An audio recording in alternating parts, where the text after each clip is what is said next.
Good afternoon, and thank you for being here again today and for your continued coverage. Today I'm joined by Tony Robinson, who is the FEMA Region 6 Administrator, General Keith Waddell with Louisiana National Guard, Secretary Marquita Walters of the Department of Children and Family Services, Secretary Dr. Sean Wilson of the Department of Transportation and Development, and also with us is Steve Russo with the Department of Health. All of these individuals will deliver prepared remarks after mine. Then I will come back up and close out and then take your questions. Obviously, over the past week, all of you all have heard me relay a lot of numbers regarding response progress and ways to access aid that's currently available. These are the folks who can speak directly to those efforts with their respective agencies, and that's why I've asked them to deliver updates. I've traveled now to 13 parishes that had severe impacts from Hurricane Ida. We did that over the past week, and I can tell you that we obviously have an awful lot of work to do to get people right side up again. I can also tell you, however, I'm very proud of the team effort that has been made. And when I say team, I'm not talking about just the team here at the state level. I'm talking about all of the parish offices of emergency preparedness, the sheriffs, the parish presidents, the EOC directors, OEP directors, and our federal partners as well. But this is a marathon. It's not a sprint.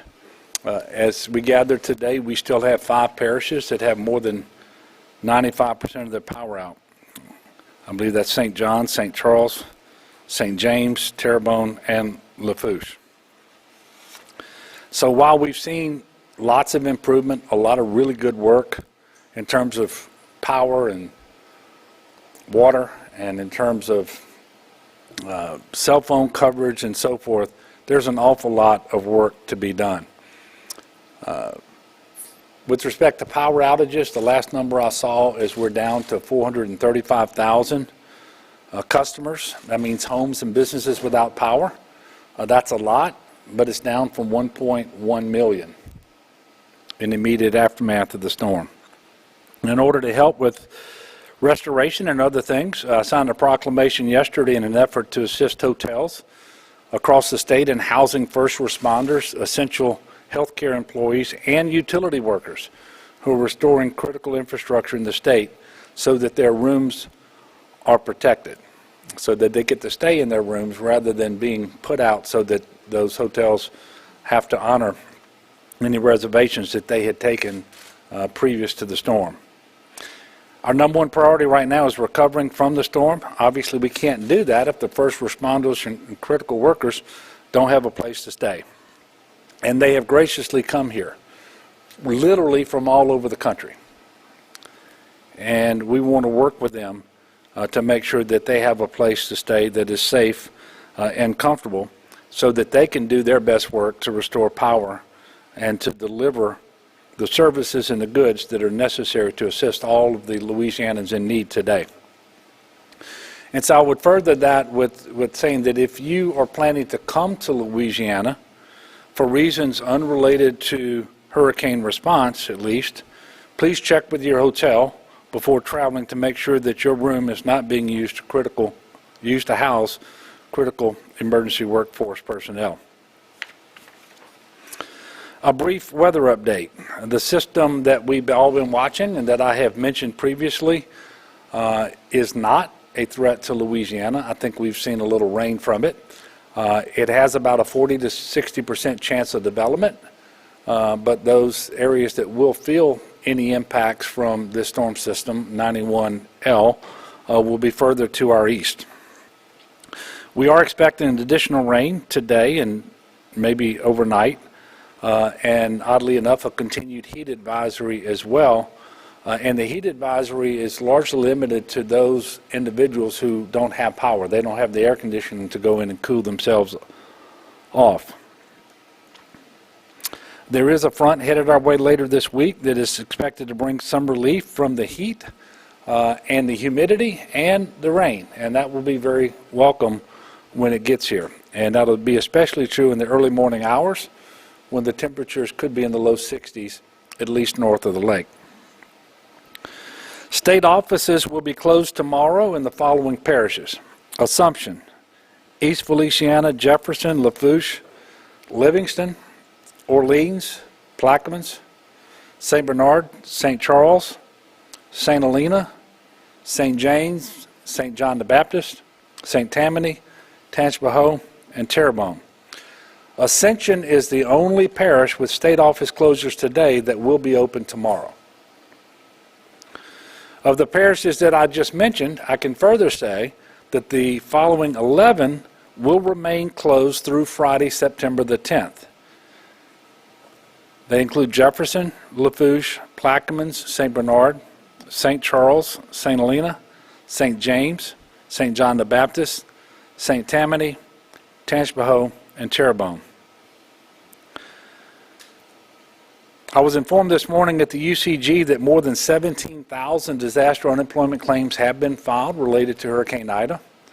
The best way for people to file their claim, if they are able to do so, is to file online by visiting www.laworks.net using the LWC Hire portal.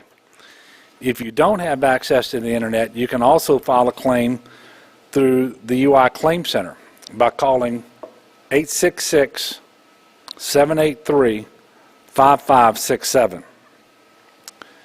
Although the storm came and went this past Sunday, CPRA has continuing dewatering operations in Lafitte, Plaquemines, and St. Bernard.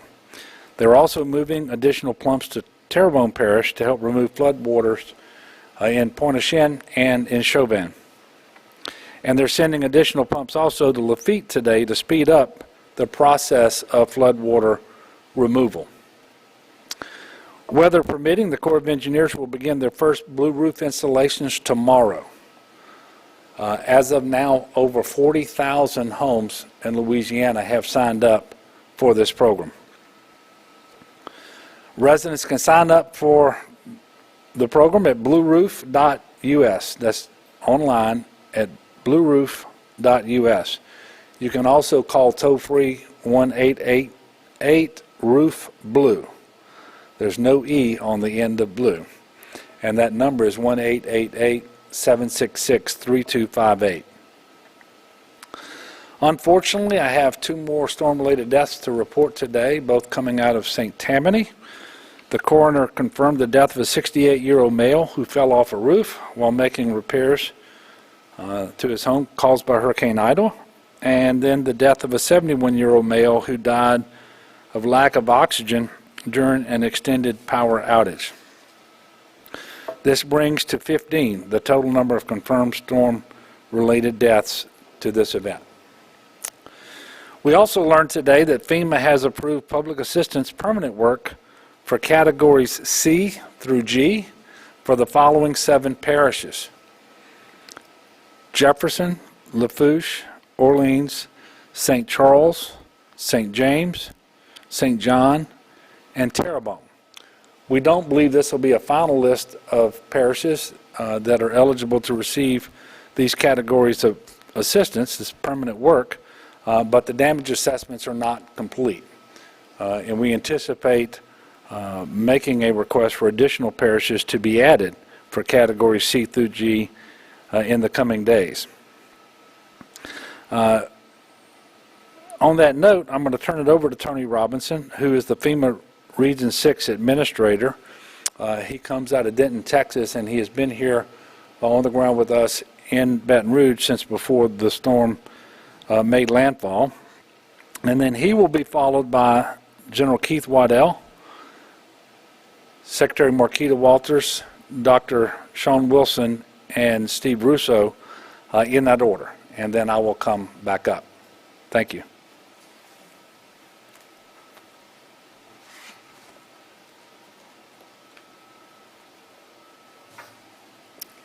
Thank you, Governor, and I just want to thank you and Director Wascom and certainly your leadership team for the great job that they've done and the work that they continue to do to serve the citizens of Louisiana. Your leadership has enabled us to mobilize federal resources to support the state of Louisiana. I also want to thank the first responders, the parish leaderships, all disasters starting in locally, and certainly some heroic efforts out there on the part of our parish officials. I've also traveled with the governor. I've been out to the impacted areas, and I've seen the extensive damage that's out there, and it is significant.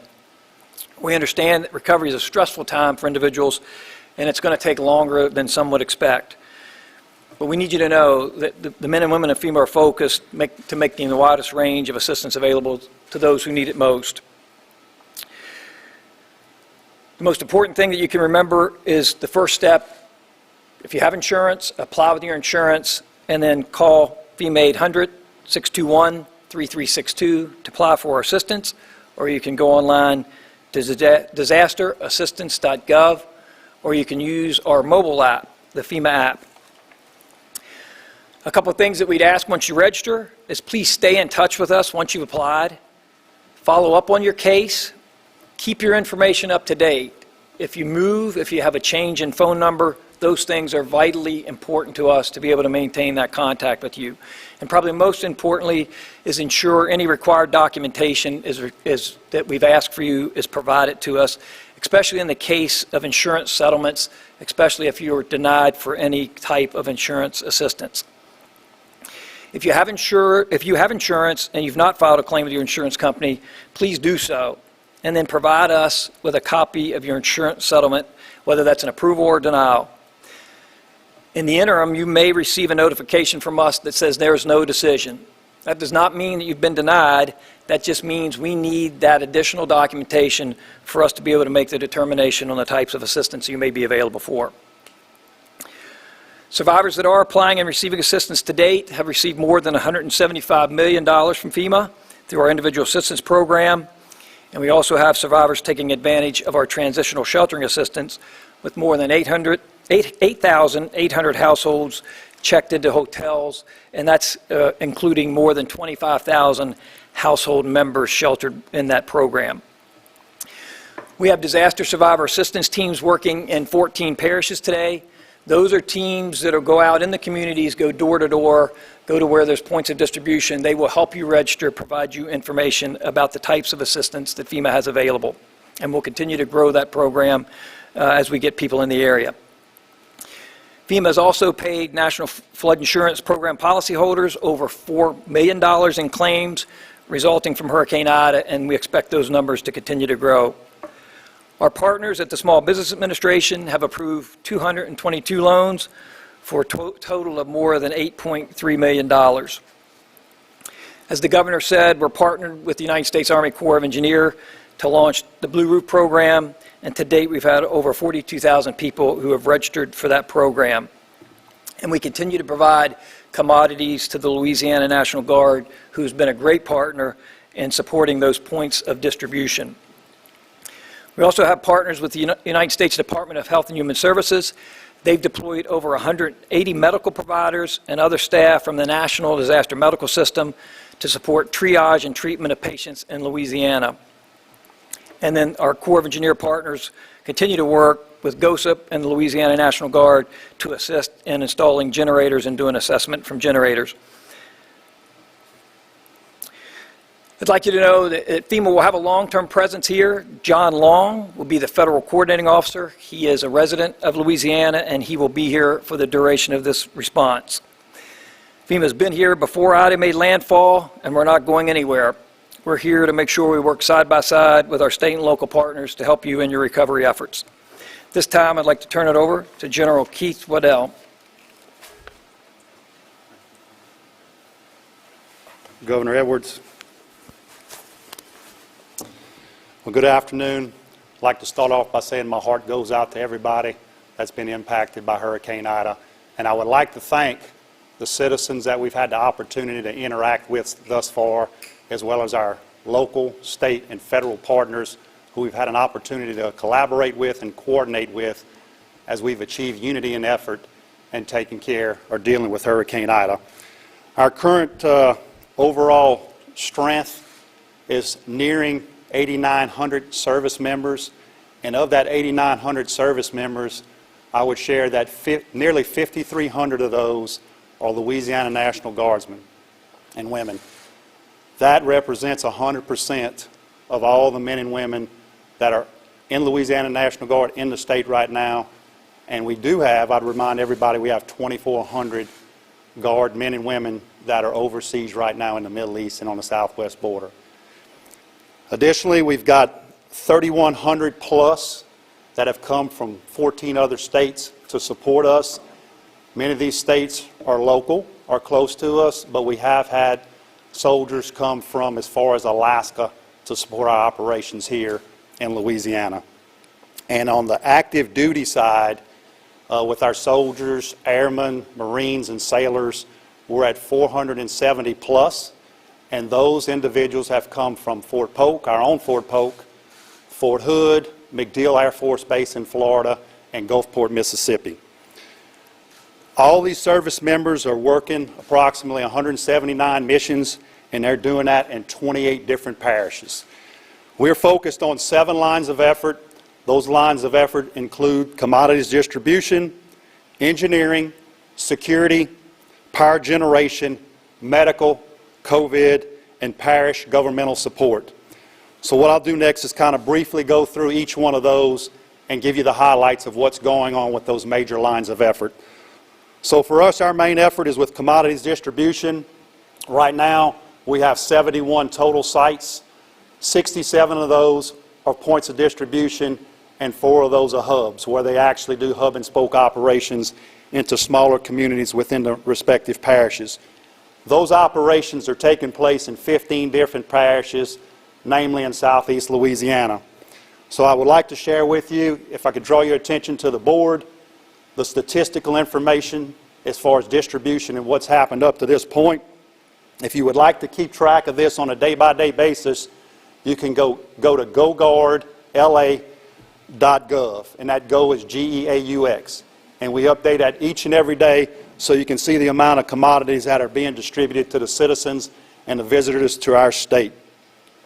I would add that we do have bulk water assets that are out right now, about a total of 51 of those, and they have supported local parishes with tens of thousands of gallons of potable water to the citizens that are in their particular areas. Engineer operations, you can look at the infographic that's posted and you can see the amount of roads that we've assessed, or the miles of roads that we've assessed and cleared up to this point. I would tell you we've also removed over 1,910 cubic yards of debris, and those numbers will continue to grow as we shift from working on primary and secondary roads and we start working on municipal facilities. We've emplaced we've emplaced 182 super sacks, in 2 different parishes, those being St. Charles and Plaquemines Parish. And if we could go to the next slide, I would like to show you what we've done in Lafitte. So what we've done here, we had a bridge that was inoperative. We worked with DOTD. We came up with a solution, this floating bridge, what we call improved ribbon bridge, and we've actually spanned the channel there. And if you look on both ends, you can see ramp bays, what we call ramp bays, and in the middle are our interior bridge bays.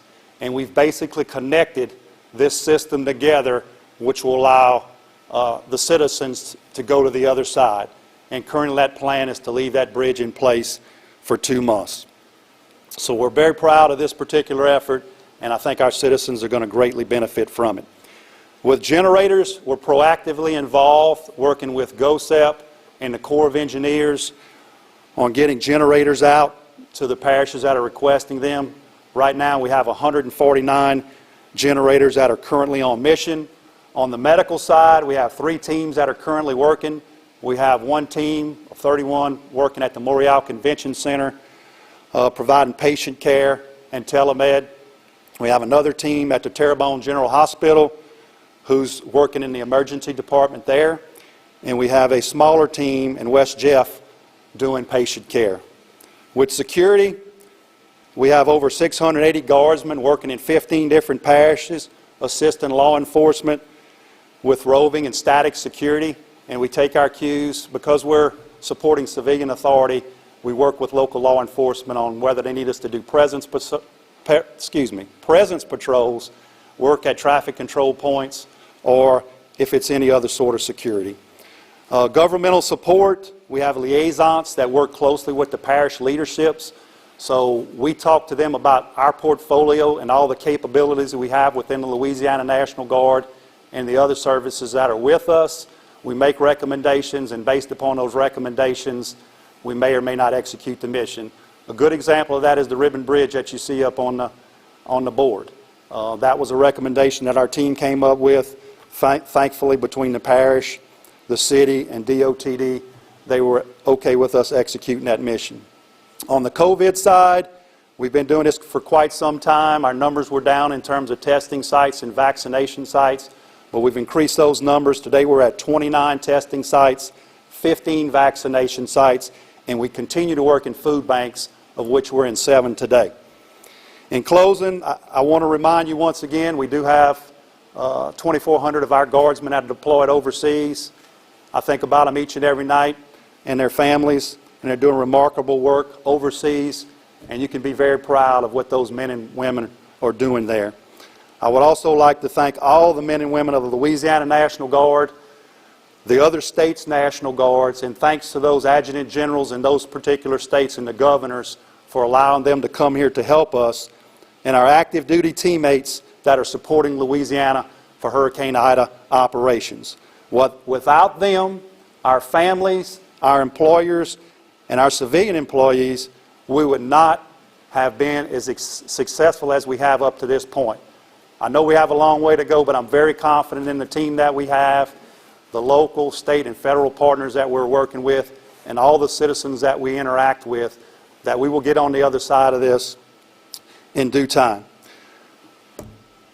I'll hold if you have any questions for me at the end, but I'll be followed by Secretary Walters with DCFS.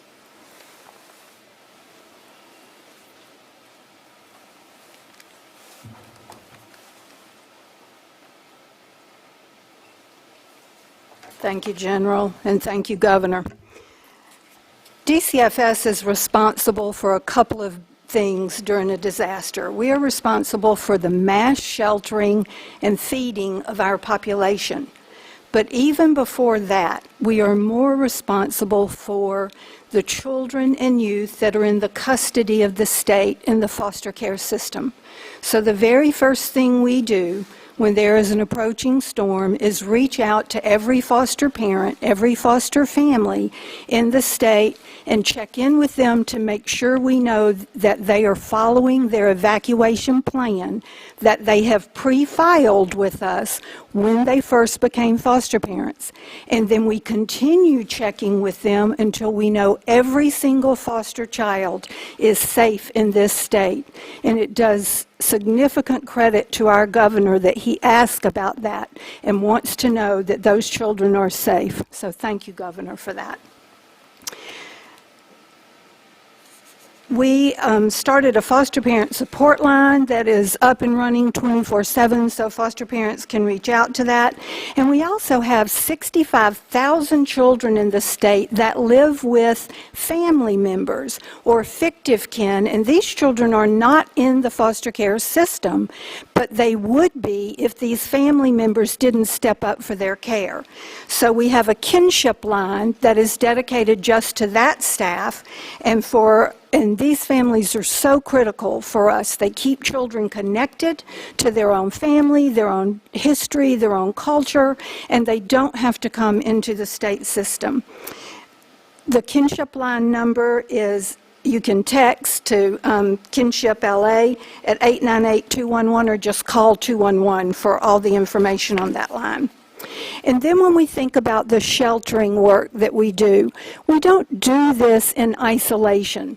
All the members of the team that you see standing in these press conferences, it takes DOT buses to bring people to the shelters. It takes Lang and the state troopers to have security there. It takes food vendors to help us feed. It takes the Department of Education to do respite care and dietary care. It takes the Department of Health to have their docs and their nurses there to do the medical care. We work with agriculture on the pets because, you know, if you don't leave with your pet, you're probably not going to leave. We work with the VOADs for all the donations that people are so generous and want to give and want to help. And critically, we work with Red Cross and with 211 and the local OEP directors that make sure that these people are in safe and stable places. Right now, as 11 o'clock today, we have 3,180 people in the shelters. That's about 23 shelters across the state that include local shelters, Red Cross shelters, and the state-operated shelters. The shelter numbers are moving constantly as people are coming in and out of the shelters. Our local OEPs are doing great jobs at opening shelters to bring their people home. And so the shelter numbers surge a little and then go back a little because as those local shelters come up, we want those residents to go home so that they can be closer to their homes and their schools. If you have any questions about sheltering, the easiest thing to do is text 211. You can text LA Shelter to 898-211, or you can just call 211. We also have an Evacuee Connect line because we know that many people aren't quite sure where their loved ones are. And so we set up a line that you can call in, and we can't tell you where they are, but we will take the information, we will make the contact in the shelter, and then we will help that person in the shelter be able to reach out and call you. That line operates from 7 in the morning till 7 at night. And I think the number is up there on the screen for you to see that. Now the food assistance. There's a lot of concern and confusion about the food programs that we run. So I'm going to talk about them in two different buckets. First, there is the regular SNAP program, what we know as food stamps, the Supplemental Nutrition Assistance Program. For the most highly affected parishes, those 18 parishes that we have talked about so often, if those parishes were out of power for 24 hours and 55% of the parish was without power, then we got automatic benefits to replace those SNAP benefits, so those SNAP recipients don't have to do anything. Those benefits automatically get loaded on their card. Now, if you were in one of the other parishes, not in that Core 18, you can still apply if you were without power for 24 hours, which we know so many of our residents were. And there is a form that you have to fill out to do that, but that's on our website. And I think that number is also up there. There are right now about 200,000 SNAP households that have already been designated to get these mass replacements. That's about 413,000 people in our state and over $47 million in SNAP dollars coming into the economy. And this is so important at a time when our economy is stressed because of the storm. This is going to put $73 million straight into those 18 parishes. Then DSNAP. Everybody knows about DSNAP, and we are well versed in doing DSNAP in Louisiana, and people know about it, and they're excited about it, and they want to get it as soon as they can. So here's what happens in disaster food. It's a sequence. The pods that the general talked about, those very first points of distribution where they're giving ice and water, that's the beginning of food assistance to our affected areas. And then the bulk household things that you can get from your food banks, all of that is coming from our same food partners at the FNS and Food and Nutrition Services and the Department of Agriculture. And it's staggered this way for a reason. You can't do DSNAP immediately because there's no grocery store, there's no power, there's no phone, there's no technology. People have to be able to call in to get their DSNAP cards, and so it's staged for a reason. We will begin DSNAP operations and do them in 3 phases. The exciting thing about DSNAP for the state of Louisiana now is that last year, for the first time during COVID, Louisiana pioneered the virtual process. You don't need anything but a telephone to get your DSNAP cards. You call in, we run the DSNAP totally virtually, and then we do have to mail you your card. So there also has to be, in that parish, there has to be a way for us to get mail to you, because you're not coming and standing in line and being handed a card right at the end. So there's a process in place, and it takes time for all of those reasons. DSNAP is coming. It just will come at the appropriate time. To pre-register will help you get your benefits faster. You don't have to, but it'll make it easier if you do it quickly. And for that, again, 211, one of the best partners in the state. You can text LA-DSNAP to 898-211, and all of this information is on our website. If you have any questions about, am I eligible? How do I know? Is it going to be in my parish? When's it going to be in my parish? Then you can look on our website, which is also up there on the board, and get the information you need there. If you have LA Wallet, that is also a fast track to getting your DSNAP benefits.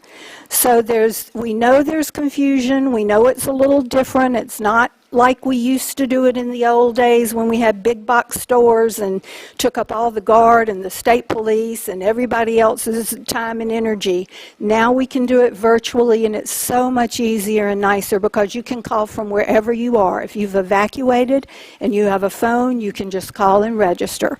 So we want everybody to do that. We want them to pre-register because we do want to get food into all of our citizens' hands. Thank you, and I will be Sean. I will be Sean. I'm going to be followed by Sean Wilson. It would be hard for me to be Sean, but there you go. Thank you, Secretary Walters. And to echo what Tony said regarding the governor's leadership, we support that and agree with that, but also want to acknowledge, as Marquita laid out, all of the different cabinet officials that participate in various stages of this disaster, and it's an amazing group to work with, and we'll demonstrate that in a second. First, if you follow 511la.org, which is where we would encourage all citizens to learn about traffic and conditions of the road, we're now tracking 13 closures across the entire state of Louisiana that were related to Ida. Initially, when the event occurred, we evacuated close to 700,000+ people, we estimate, in 24 hours safely, with no deaths or major disturbances or occurrences other than congestion. But we immediately began preparing for the aftermath. And in that aftermath, we have cleared over 4,200 miles of road, which was being pushed and shoved, basically taking immediate debris and pushing it to the side to make things passable for first responders and emergency vehicles. That is effectively the beginning of our debris operation. Thus far on our debris operation, we have cleared over 350 shoulder miles of road that has been cleared of all debris related to Ida. And that includes elevated structures that we know are not going to have other debris brought to them. All total, that gives us about 15,000 cubic yards of debris that's been removed in the last 2 days as we just started moving that process up. Up on the screen, you see some do's and don'ts about debris, because if it's anything like Laura and Delta, we will be 6 months, if not longer, in this process of removing debris. And there's some how-to things that you, as the general public, need to do in terms of sorting debris and moving it out. And I know that's difficult for folks in the middle of a disaster to think about, sifting through all of those hard things to deal with, but in reality, it expedites the process. We have over 50 crews in the state of Louisiana within just the first 2 days, and that, of course, will ramp up, exceeding, based on our estimates, of what we did in Laura, and 42 bucket trucks. That's going to help thin out a number of the leaning and hanging branches and trees that you see. Going to 511la.org, you have an opportunity to hit the debris dashboard. That's essential for parishes because it will allow you to see where we're passing, what amount of debris we've collected, when is your community perhaps going to be on the radar, but most importantly, that we've done our first pass and a second pass and a third pass. As a result of that, this is going to address all of the state routes that you might see debris and other items on that system. It's updated daily at 6 a.m., and so it should be current. It went live yesterday after the first day of pickup on Saturday. Regarding bridge inspections, we have 1,339 total bridges that have been inspected to date. That's 93% of the 1,400 plus bridges in the impacted area. That's significant because you can have a great road with a bridge that's out and you will not be able to travel, and it's incumbent upon us as lead safety agency to ensure that those bridges are passable and safe, particularly for first responders and folks still helping to clean up communities and bring them back to life. Regarding our movable bridges, 38% of the 42 movable bridges that have been impacted are open to vehicle traffic and marine traffic, but 92% of them are open especially to vehicular traffic to date. So that's a very important factor. A number of our bridges get lifted up with surge and they may not seat properly, and so that requires some effort, in addition to a number of the electrical units going underwater. And then signals, a very important part of safety and reconstituting communities. 30% of the signals that are 1,418 signals in the impacted area, 30% of them are still damaged. 70% of them are functioning and have been reconstituted since the storm and or are running on generator power and waiting on additional power through Entergy and other energy providers. Regarding our ESF1 function, that has to do with evacuation and moving people out. We have over 209 buses on hand today, 185 coaches, and 24 paratransits that have been involved in a number of moves pre-storm and after the storm, not just for our citizens, but also for our federal partners. To date, we have moved over 3,800 individuals as well as 88 pets. And just yesterday, we moved 221. A big part of that has to do with bringing folks back to their communities when the parish governments are ready to receive them. In regards to ESF3, which is our engineering function, we've partnered with National Guard and all of our agencies, whether it's DCFS or LDH, with signs, signals, and other engineering support services to make those processes convenient, safe, and efficient. And then we have some high-level projects I'd like to update you on in terms of what we've been able to do.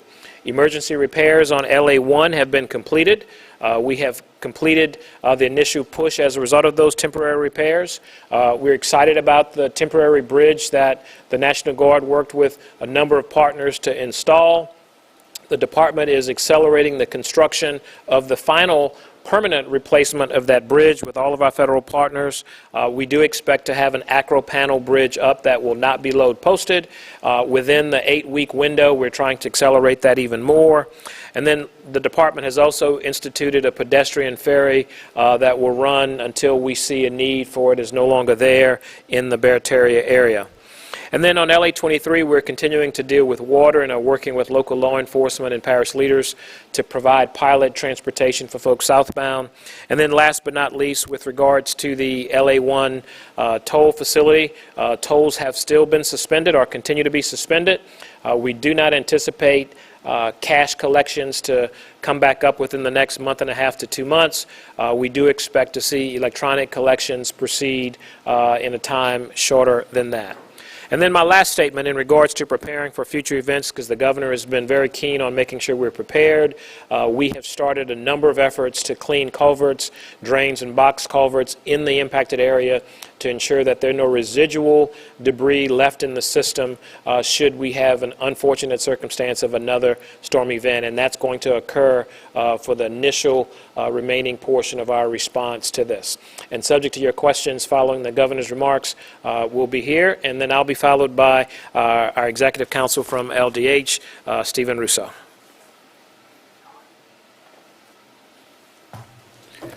Thank you, Secretary Wilson. Thank you, Governor.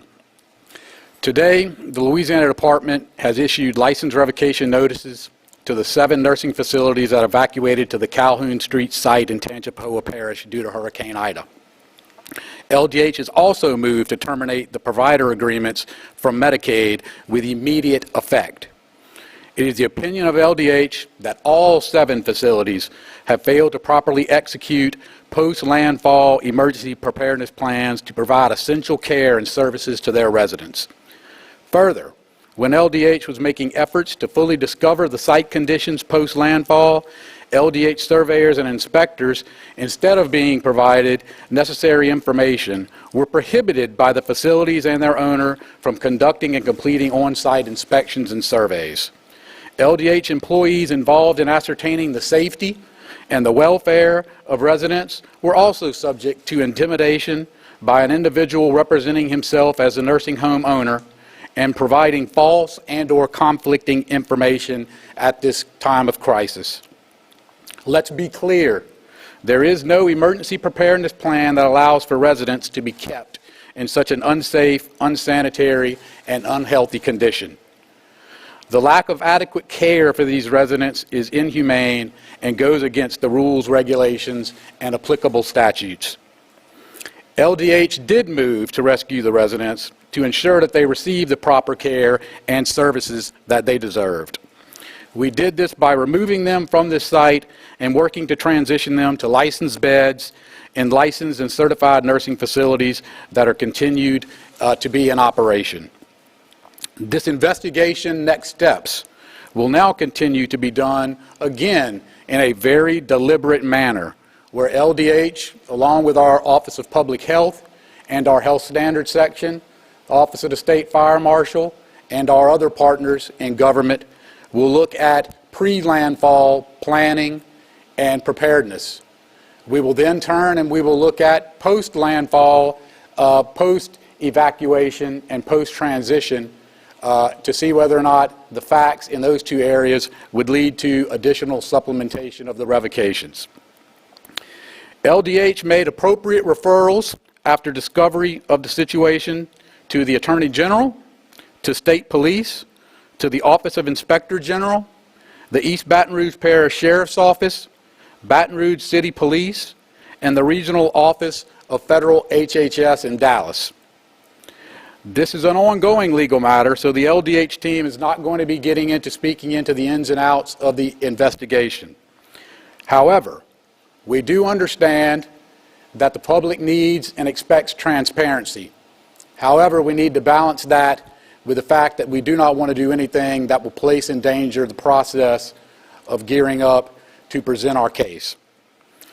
I want to go ahead and clarify for y'all the 7 names of the nursing homes and their location.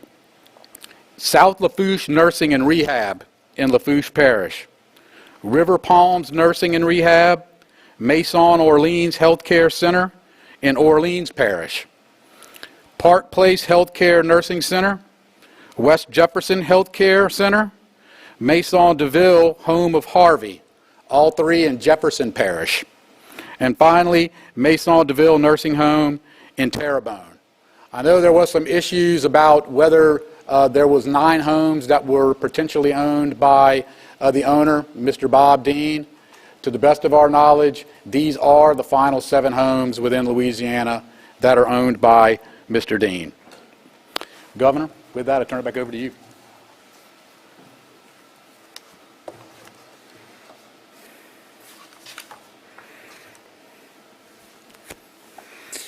Thank you, Steve. And before I open it up for questions, I did want to finish up today with a COVID update. Today, Louisiana has surpassed 700,000 confirmed COVID-19 cases since the start of the pandemic. Specifically, we added today 5,532 new COVID cases since last Friday. Hospitalizations due to COVID have trended downward. We're very thankful of that. They're now at 2,003. Obviously, the concern is that that number will continue to, will again go up if in fact transmission and cases go up. And that could happen as a result of all of the activities related to the response to Hurricane Ida, especially with various people moving in together and being in close proximity indoors for periods of time. Very sadly, we reported another 72 COVID deaths in Louisiana today. Obviously tragic and sad. Thus far, the total number of Louisianans lost to COVID-19 since the start of the pandemic is 12,779.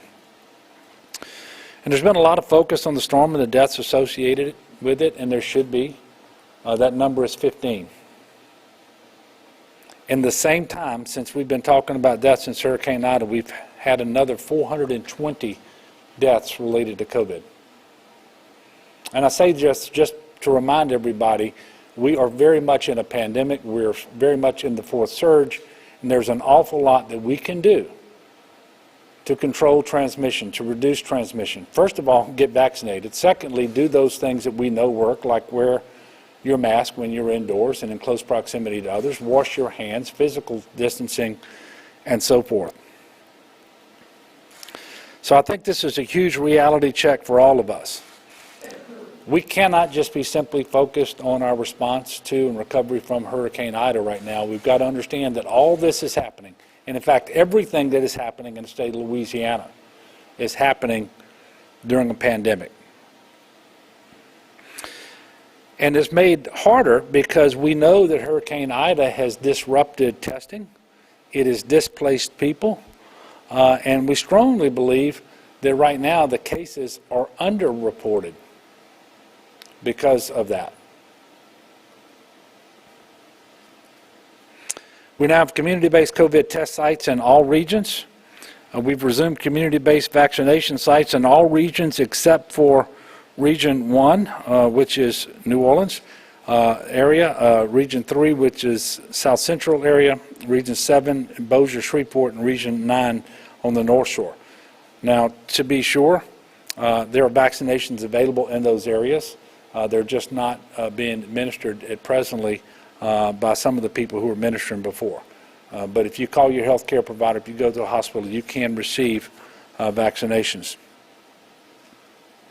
With all of that, well, let me say this. We're going to aim for Thursday for our next press conference. We'll let you know for sure if we're going to be able to do one that day, and if so, what time. And with that, I'll take your questions, and you're free to direct your questions either to me or to any of the individuals who have briefed you this afternoon. Yes, sir. Yesterday, the state's congressional delegation said it was concerned about how the Blue Card program criteria was working. Do you share those concerns, or are you generally happy with how this is rolling out and what parishes have been authorized to handle? Yeah, and quite frankly, I have to tell you, I haven't seen what specific criteria they are referencing. I know that at the outset we were told that the Corps of Engineers, which had been tasked by Fema to run the program, would deliver the program in those parishes that it knew were subject to hurricane force winds. And they came up with an initial list.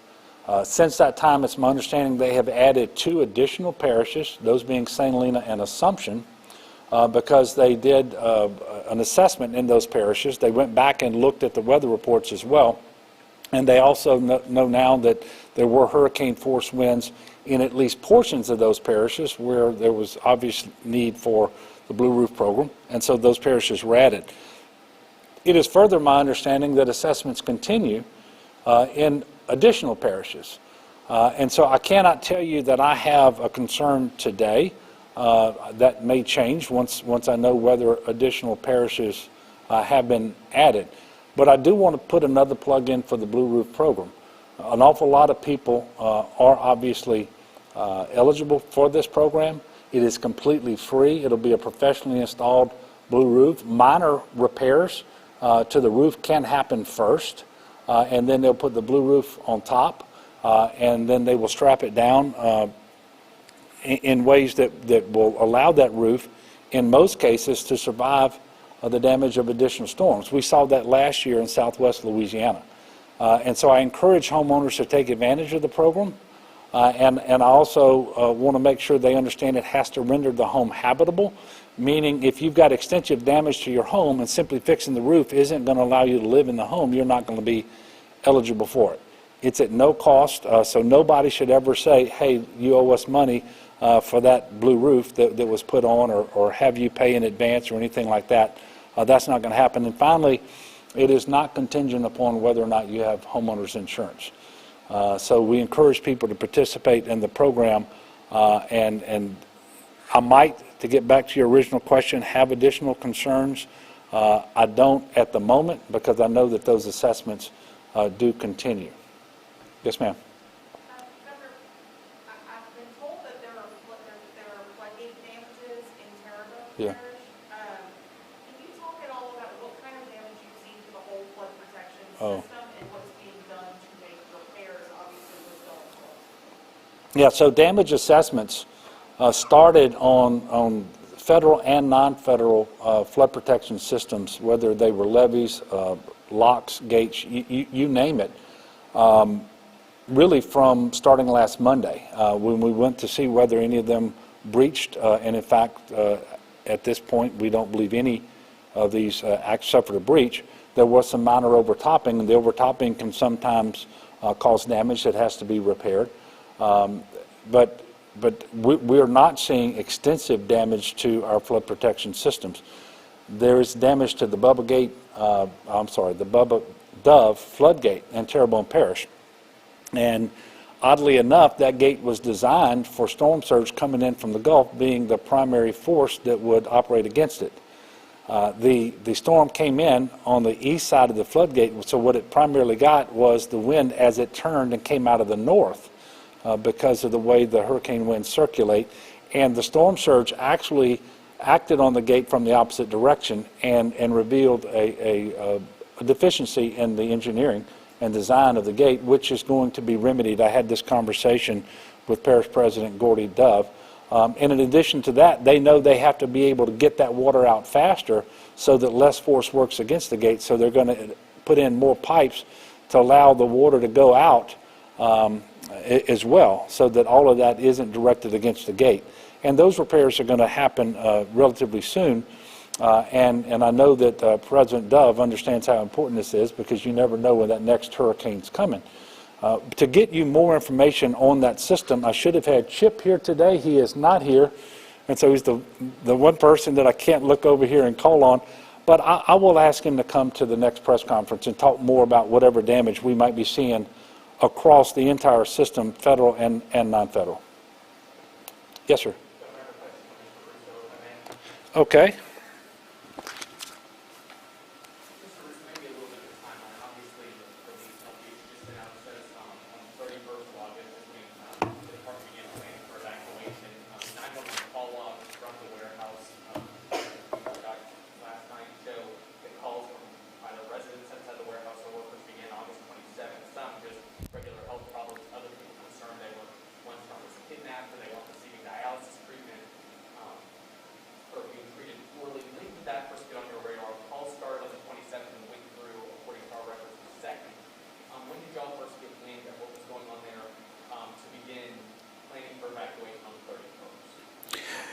The first thing that led to the evacuation on the 31st was the first post-landfall message that we received, probably around 6 o'clock on that morning.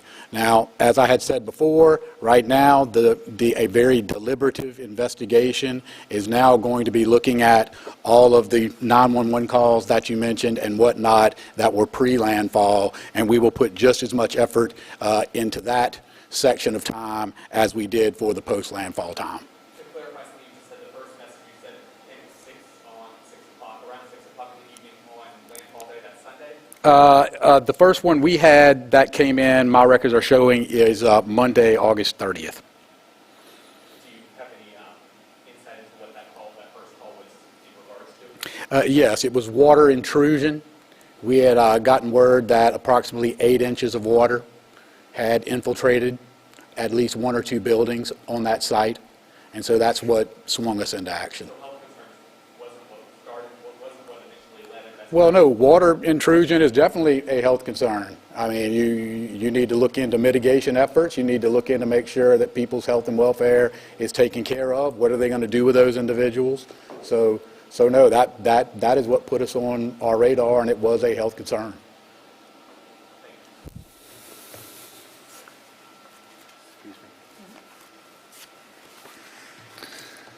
Yes, ma'am.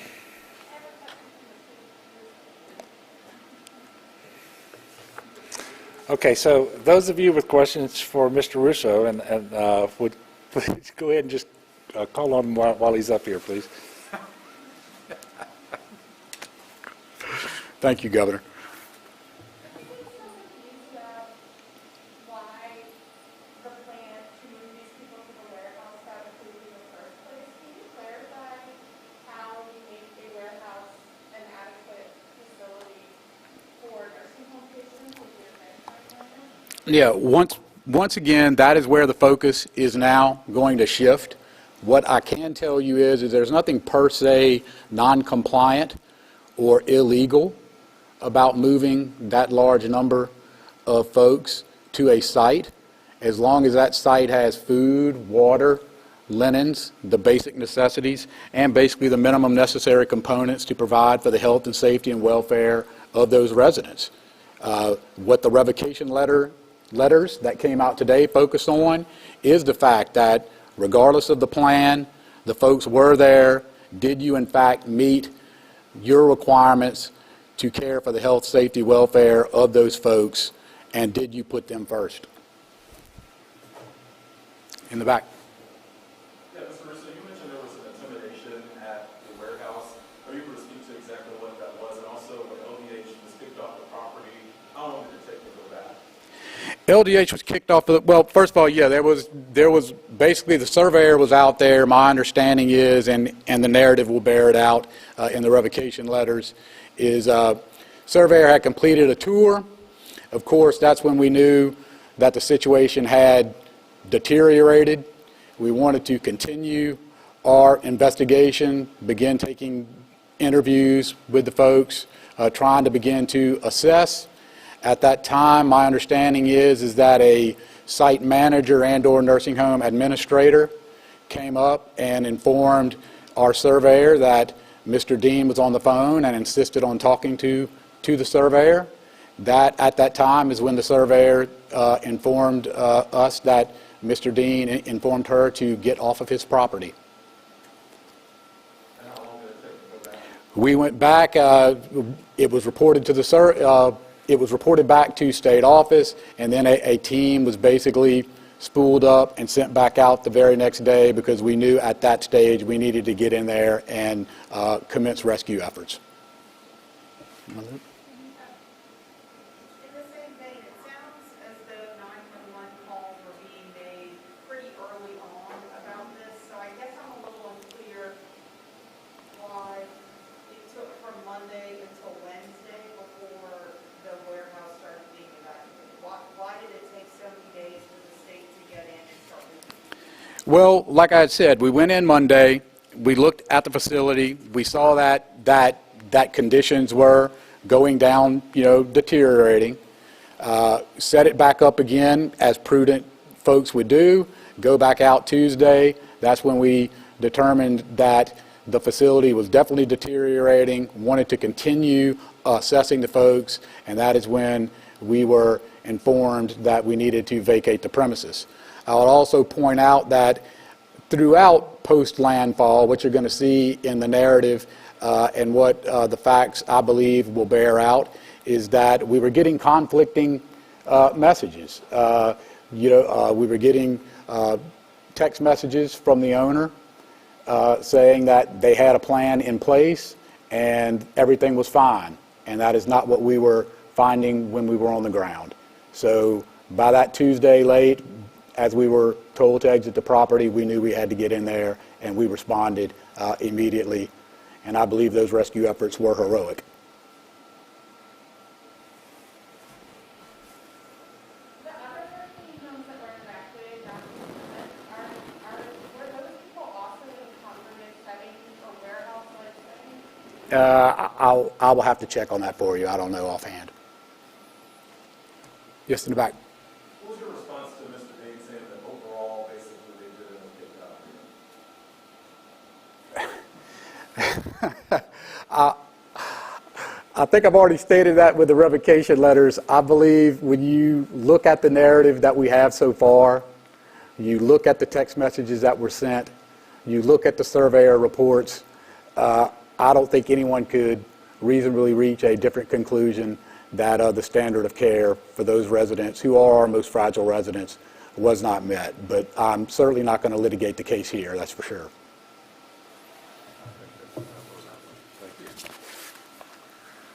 Okay, any additional questions for me? Yes, sir. I have a question about COVID. How many COVID-19 vaccines shots were delayed as a result of Hurricane Ida, and how many vaccines? How many have been delayed and rescheduled? Yes. Is Joe Kenner hiding out there? You're over here. I don't know if you got an answer to that. Yeah, go ahead. Thanks. I think the question was how many second doses were delayed. I couldn't hear the whole question. Yeah, I can't tell you an exact number, but I can tell you that, listen, we advise people to get the second dose if it's Pfizer or Moderna on the recommended day. It's 21 days for Pfizer, 28 days for Moderna. If you can't make that because of a hurricane or because of a life event or for any reason, it is absolutely okay to get that second dose days later or even weeks later. Absolutely okay, and you do not need to restart the whole series. So for anyone that did delay or not be able to get to their second dose appointment, that's okay. Just get it rescheduled and get it done as soon as possible. Okay. Okay, one or two more? Yes, ma'am. Governor, I know you had a meeting with the Secretary of State about elections, and he is requesting to push the October election into November instead. Have you decided if you're going to agree to that? I have not. So we did have a meeting earlier this afternoon. He was expressing his concerns about a number of things, ranging from the Postal Service to contacting commissioners to employees of registrar of voters' offices, meeting deadlines with respect to new registrations coming in so that they could be put into the system so that those individuals could vote in the upcoming election, to just a number of things related to the election machines themselves and the conditions of polling places and so forth. He did make a recommendation that we postpone the election basically by a month, so that the general election date becomes a primary election date, and that we would have a date in December that would serve as the new general election date. I did not make a decision. I needed to look at some legislation and some other things, and I'm not going to announce a decision here, but obviously one is going to be forthcoming soon, because we have to take action one way or another very soon, because either you go forward with the election as scheduled and the deadlines kick in literally right away, or all those deadlines get pushed back by a month. And so I understand I don't have much time to make that decision, and I do appreciate the Secretary of State and his team coming over and expressing those concerns. So a lot of it has to do with electricity being out in these, especially in these parishes where we're not sure if it's going to be back in time for early voting and so forth, and the displaced populations. And we were talking about nursing homes a moment ago. There's a number of things that the Secretary of State's office and registrars do with respect to nursing homes that may still be evacuated. So all of that would certainly make it very difficult, and I have to determine whether it really makes it impossible and should cause us to shift the date. But you'll get an answer on that soon. Last question. And maybe that was it. Look, thank you all very much for your continued coverage. We didn't talk thus far so much about post-storm safety. It's obvious when you say that the newest death, one of the two, was an individual who fell off of his roof. Please be careful out there. Whether you're operating a chainsaw, you're fixing your roof, you're doing anything. It's hot. You got to stay hydrated. You got to cool off. You got to pace yourself. And if you can, wait. Wait until you can get some help. And make sure that you are checking on your neighbors and your older family members and anybody who lives in close proximity to you that might have special needs. Generator safety remains critically important with all of these folks across this southeast Louisiana who, even as today, don't have electricity. Make sure that you're operating those in a ventilated area. and not close to your house and so forth. Let's be very, very safety conscious so that we don't see the confirmed death total with respect to those deaths related to Hurricane Ida continue to increase. Let's be good neighbors to one another. I know that this is very difficult. We do see steady progress being made every day, but if it's not being made in a way that you and your household is benefited, then I understand that it's not that relevant to you. But the electricity is being restored every day. More and more gas stations are having more and more gas. The water systems are coming back online. Boil water advisories are being lifted. I believe we lifted the one for East Jefferson today, which will take a huge number of houses and put them back into full service with water, and that number is going to continue to get better as well. But we know we have an awful lot of work to do. We know that everybody doesn't have their electricity back. We know that everybody can't go to a gas station in their community and gas up. We know that there are tremendous challenges around nutrition and so forth, and you're just going to see the response continue to grow and ramp up every single day, and things are going to get better until at some point we are fully recovered. That is not going to happen for quite some time. But one of the reasons I wanted to bring my team today is so they could share more detailed information with you. You have a better idea of all the forms of assistance that are available, which ones might really be helpful to you and your family, and you also now know how to access those forms of assistance. And we will be announcing more and more efforts as time goes by. So let's continue to work hard. Let's be good neighbors, and let's lift one another up in prayer. And I can assure you we're going to get through this, and we're going to work hard every single day until we do.